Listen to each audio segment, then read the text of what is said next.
खौफ की रात। यह कहानी राजेश की है, जिसके साथ एक खौफनाक वाकया पेश आता है। जब वह अपने हॉस्टल में अकेले एक रात रुकता है। मेरा नाम राजेश है और मैं राजस्थान का रहने वाला हूँ। मैं एक स्टूडेंट हूँ, इसलिए मैं पढ़ाई करने के लिए एक हॉस्टल में रहता था। उस हॉस्टल में मेरे बहुत से फ्रेंड थे। दिवाली का टाइम आने वाला था। मेरे सभी फ्रेंड्स घर जा रहे थे, क्योंकि वो सभी दूसरे स्टेट्स के थे, इसलिए वो जल्दी चले गए। मेरे इक्का दुक्का फ्रेंड ही हॉस्टल में बचे थे, जो भी थोड़े दिनों में जाने वाले थे। मेरा घर चूंकि शहर के पास ही एक गांव में था और मैं बीमार भी पड़ गया था पहले, जिस कारण से मेरी बहुत सी स्टडी भी बर्बाद हो गई थी। तो मैंने हॉस्टल में ही रहने का निश्चय किया था, ताकि मैं अपनी छूटी हुई स्टडी को पूरा कर सकूं। मेरे घर वालों ने भी मुझे मंजूरी दे दी वहीं रुकने की। जो मेरे बचे हुए दोस्त थे, अब वे भी अपने घर चले गए। हॉस्टल में बचा तो मैं और मेरा वार्डन। दिवाली की रात आने वाली थी, तो मेरा वार्डन भी मुझे चाबी देके अपने घर चला गया। अब हॉस्टल में केवल मैं ही बचा था। मैं अपनी पढ़ाई करके सोने चला गया।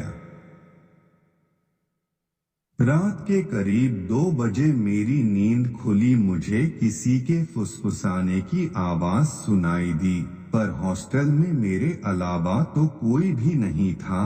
तो ये आवाज कौन कर रहा था? मैं बहुत डर गया कि एक तो इस सुनसान हॉस्टल में मेरे अलावा कोई भी नहीं है, और ऊपर से आती हुई यह आवाज। मेरे शरीर में कपकपी उठ गई और मैं कांपने लगा। उस वक्त मेरा चुप रहना ही सही था, क्योंकि बाहर कौन है यह मैं नहीं जानता था। मैंने रजाई अपने मुंह तक ओढ़ ली और सोने की कोशिश करने लगा कि तभी मेरे दरवाजे पर हल्की सी खटखटाने की आवाज आई। मारे डर के मेरे पसीने छूट रहे थे। आवाज थोड़ी देर तक हुए, फिर घोर चुप्पी छा गई। घोर सन्नाटा हो गया पूरे हॉस्टल में। पर उस समय मुझसे पूछो कि डर क्या होता है। रात अभी बाकी थी।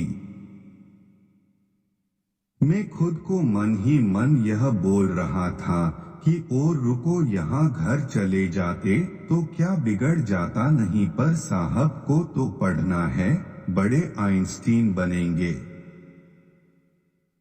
अब भुगतो।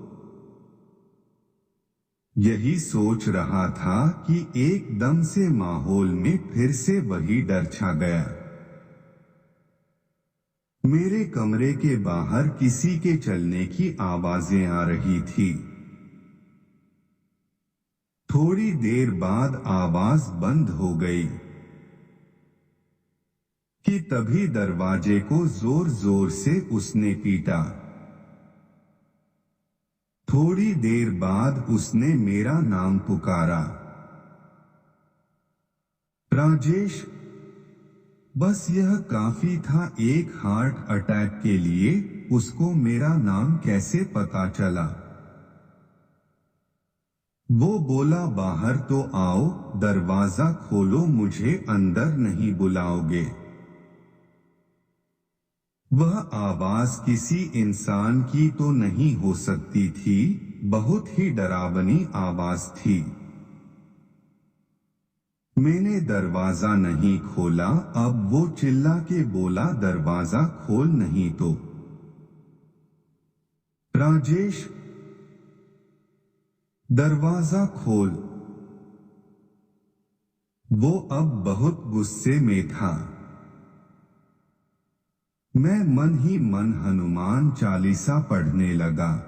मैं रात भर नहीं सोया, हनुमान चालीसा का पाठ करता रहा। दरवाजे पर खुरचने की आवाजें आती रही। जैसे तैसे करके मैंने रात काट ली। सुबह तक मैं हनुमान चालीसा का पाठ करता रहा। सूर्योदय हो गया था। मैं हिम्मत करके बाहर निकला, वहां कोई नहीं था।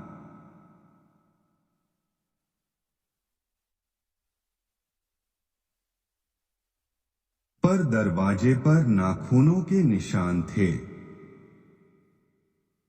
मैं बस यही सोचता रहा कि अगर मैं बाहर चला जाता तो मेरे साथ क्या होता। मैंने अपने वार्डन को फोन लगाया। कुछ समय बाद वार्डन हॉस्टल में आया।